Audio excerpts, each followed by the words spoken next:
Committee on Public Enterprises or CORP revealed that SriLankan Airlines has incurred an operational loss of 116 billion rupees today. The total loss incurred by SriLankan Airlines from 2009 to 2019 sums up to 240 billion rupees. Now, the CORP report on procuring an aircraft was presented in Parliament today. Well, Jamal Ratnayaka will bring us more on this. Jamal. Now, Newsfirst made various revelations over a period of time about the malfeasances and ambiguous dealings and discrepancies which occurred at our national airline or SriLankan Airlines. And now reiterating that fact was the CORP report which was submitted for the third session of the 8th Parliament earlier today. And though that report reiterated the facts that Newsfirst has been revealing regarding these ambiguous dealings which have been happening or occurring at SriLankan Airlines. Now, if we list out some of these facts or irregularities rather, if you can recall, there was a debate a few months ago or in the past rather about the purchase and subsequent cancellation of a fleet of Airbus A350 aircrafts. Now, this CORP report states that there is insufficient information to determine as to which party had made the initial decision to cancel this purchase. Now, this report goes on to say that the CCEM or the Cabinet Subcommittee of Economic Management, headed by our Prime Minister Ranil Wickremesinghe, had decided to cancel the purchase of the A350-900 aircrafts. Now, you might also recall that there were several reports that were surfacing in the past that an official from the CCEM had emailed or sent an email to the management of SriLankan Airlines asking them to cancel this order of this fleet, even though that mention of an email has not been entered into this CORP report. Also, SriLankan Airlines, as you may remember, enlisted the services of a consultative company in order for it to minimize the losses that it was suffering for a prolonged period of time. And there is information regarding that as well in this CORP report. Now, as this report depicts, the management of the national carrier has only drawn attention mainly towards one objective. And out of the many recommendations that this consultative company has provided, they have only given prominence to the recommendation made to purchase airlines for the national carrier.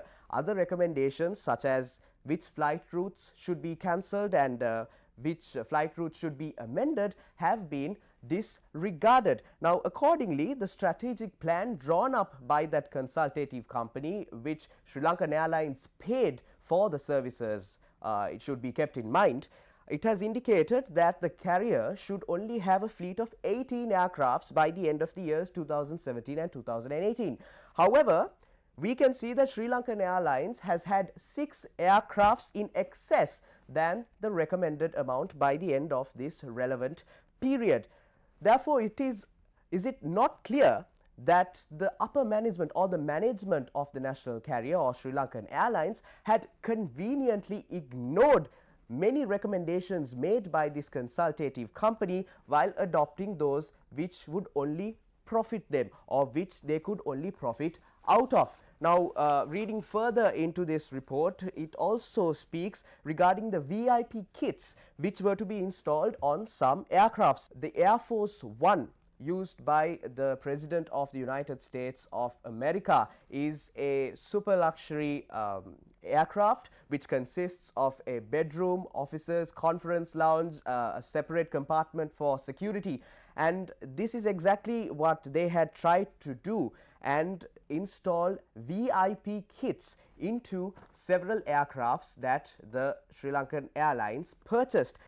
A particular portion of the aircraft would include a bedroom, offices, conference rooms and so on. And it should also be mentioned that these VIP areas are not permanent. In order for these VIP areas to be fitted into a special compartment in the aircraft, they should be sent to the Airbus factory in France, and once the relevant use is taken, it should be sent again in order for that VIP kit to be removed. Now imagine the amount of money, the swathe of money that would have gone to waste had these been purchased and had these VIP kits been purchased.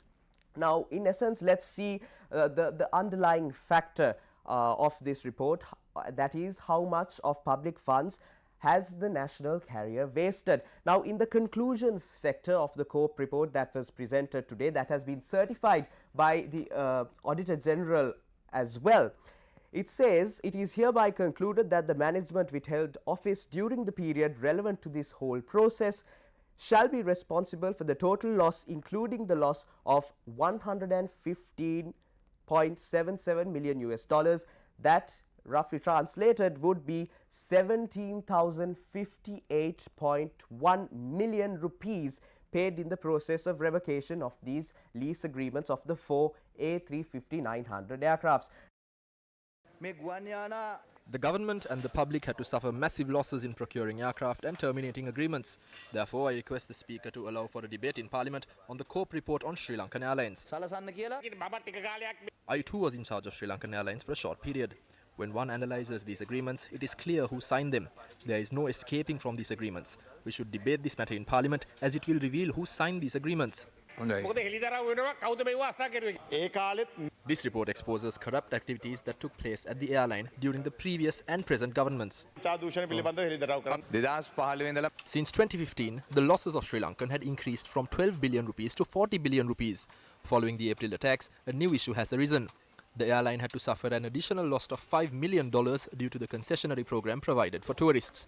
The required cabinet paper was submitted by the Prime Minister's ministry. I don't think anyone was aware of this cabinet paper. Is the Ministry of Finance bearing these losses? The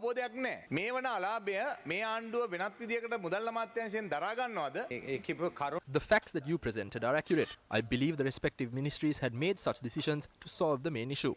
The airline will suffer a loss of $5 million. Either way, the government is compelled to bear this loss. This is the result of not having a proper business plan in place. Between 2015 and 2018, 247.1 million rupees was paid to a company named Nairas. The airline is facing a financial crisis of more than $1 billion. The government's solution for this crisis is to privatize the airline and sell 49% of its shares.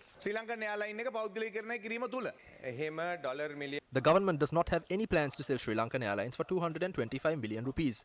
We currently have two plans in place. We have an operational plan which will be implemented by the airline's executive board. I have not made any changes to the executive board so far. However, I will make these changes in the future. This will be done transparently. This will be discussed openly. This plan is not presented by the airline, it's presented by the Ministry of Finance on behalf of this government. We need the shareholders' plan at this point, not the plan of the management team.